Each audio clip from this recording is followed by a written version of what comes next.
why are they so aligned with the Biden administration? Like, I wouldn't think that necessarily that the natural allies of the security/intelligence community would necessarily be the left-wing Democrats. Like, so how do you account for that?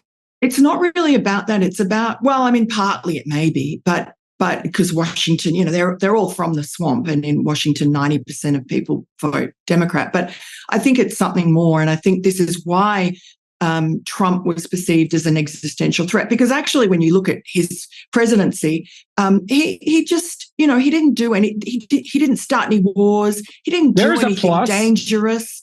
The economy was ticking along. There was nothing outrageous he did. He really, for all his rhetoric, he was a pretty conventional conservative, apart from he didn't buy the neocon worldview, this sort of imperialist American worldview where, it's not only, in 9/11, it was, and I regret myself. I fell for all of that, and I was all rah-rah for Iraq, which I bitterly regret. And now I'm very cynical about the lies that I was told and bought then, and I hear now from the same people. And so I think that Trump just didn't buy into that whole project. It's America first. It's more the isolationist streak. And he would ask NATO, why aren't you pulling your weight? Why aren't the Europeans paying for their own military? Why are we having to be the policemen of the world? Why can't we have a decent relationship with Russia? I mean, he's just upending, decades of sort of Cold War mentality, which has never gone away. You mean like he upended the Palestine narrative with regards to the Abraham Accords? Exactly. Right. And all for the good, really. Well, that was something, yes. Fresh thinking there. And so I think that is why he's an existential threat, because those people who were the deepest of the neocon deep state really loathed him. And you see that the CIA letter by the 51 former intelligence officials is very very instructive. That was the letter that was written just a few days after our story came out and was suppressed. And it was designed, we know, to help Joe Biden in the second debate against Donald Trump, in which obviously the laptop from hell is going to come up. And we now know, thanks to the Oversight Committee, now the Republicans are in control, that letter was organised by Mike Morrell, who'd been a former acting CIA director and was on a promise to be Biden's CIA director. So he had a personal motive. So when you say it was organised, in what way? What does that mean exactly, that letter? What we also find is that Antony Blinken, now the Secretary of State and a member of Joe Biden's inner circle, was working for the Biden campaign. He phoned Mike Morrell a day or two, or maybe the same day, Morrell's vague on it, that our story came out. And Morrell said, he didn't tell me to write the letter, but he would not have written the letter if he hadn't had the phone call from Antony Blinken, and if Antony Blinken hadn't sent him a USA Today story, which I have no doubt was seeded by the intelligence community, which said that the laptop was Russian disinformation. And so Mike Morrell then set about calling, getting 51 former, most of them CIA people, some like James Clapper, who's lied before Congress, not exactly an honest broker. He was also pulled in, but there were 5 former CIA directors or acting CIA directors who signed that letter. This was a heavy-duty letter, and what they said was, the message that it sent was that the laptop and our story, therefore, were Russian disinformation. Right. They wrote the letter and they try to get out of now was very weaselly. They used a language like has all the earmarks, which is a weird word, of a Russian information operation. They used the weight of their previous high careers in the CIA to basically sign, seal, and deliver this letter. And Mike Morrell says in his emails to other people when he's trying to recruit them to sign the letter that he wants to get, in fact, he tells John Brennan, former CIA director under Obama, who had a lot to do with the destabilization of Ukraine, he tells John Brennan, I want to give Joe Biden a talking point at the debate, a way to Oh, how nice of him. Yeah. Well, the thing that struck me as so preposterous about that, so, when that broke, I thought, well, that's a lot of former intelligence officials, and, it's hard to imagine that they're all colluding.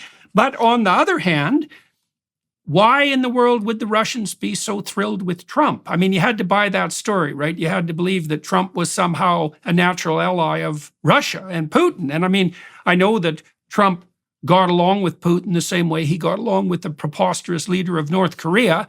But it certainly didn't seem to me that there was any evidence to suggest that Trump was the natural ally of Russia. And so you had to buy that to believe that the Russians would be so interested in Trump that they would go to all this work to produce this, complex form of unbelievably sophisticated disinformation in the form of a fake laptop from Hunter dropped off in some no-account place in Delaware. I mean, none of that makes any sense unless, you attribute like super spy capabilities to some genius on the Russian front, which strikes me as, somewhat preposterous. And yet, well, all 51 of these people signed this document. And so everyone thought signed it without looking at the laptop, without asking to have a look at the hard drive, without you and your details. Any due diligence. I mean, they had no evidence to say this. None.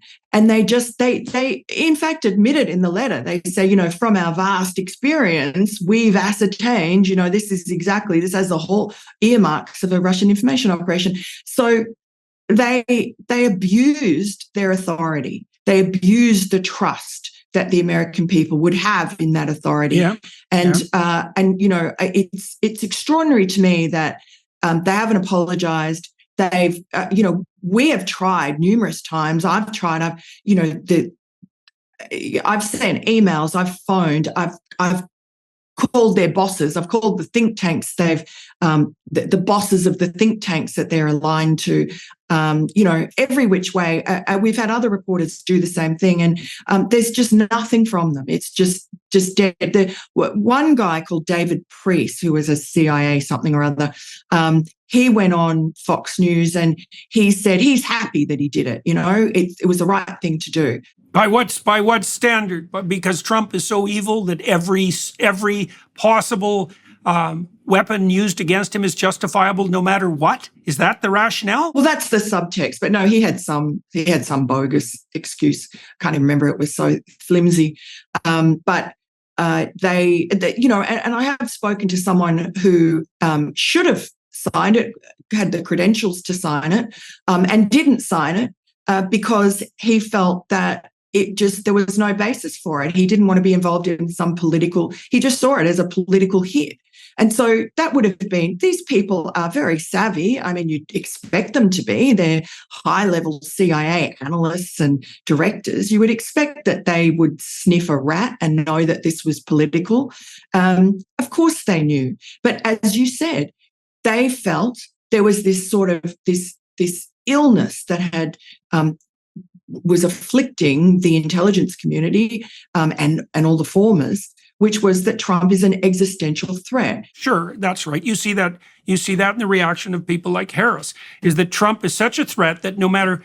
See, it's so interesting to me to see this happening because it's happening on multiple fronts. Like, we're told by people continually that we face existential threats that are such that all the normal rules should be upended by moral people. And those normal rules could mean every single one of your constitutional rights, which is, of course, what happened in the COVID lockdown, which is now a disease that the doctors, according to MSNBC, are having a difficult time distinguishing from the common cold, so that's kind of a problem. And so we have emergency. Climate change. Well, that's the next one.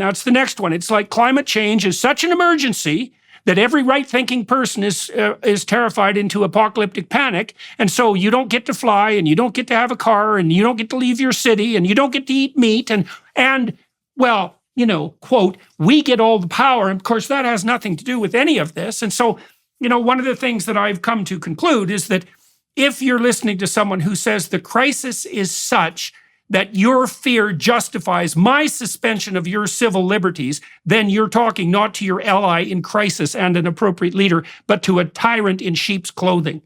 And this is exactly what's happening with on the Trump front too. It's like, oh my God, he's so dangerous, just like climate change and COVID, that anything goes no matter what, because no matter what we do on our side, and we're the good guys, it can't be nearly as bad as Trump might do at some unspecified point in the future.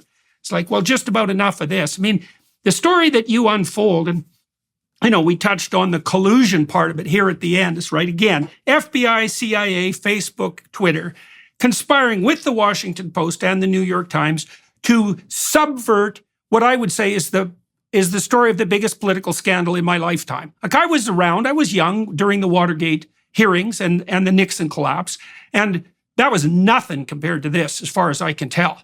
First of all, it was, Nixon had his hands in a variety of relatively unseemly places, but not in as spectacularly multidimensional manner as this, especially not when you factor in the post hoc Hunter Biden collusion to silence the people who brought it to public attention. It's absolutely beyond comprehension.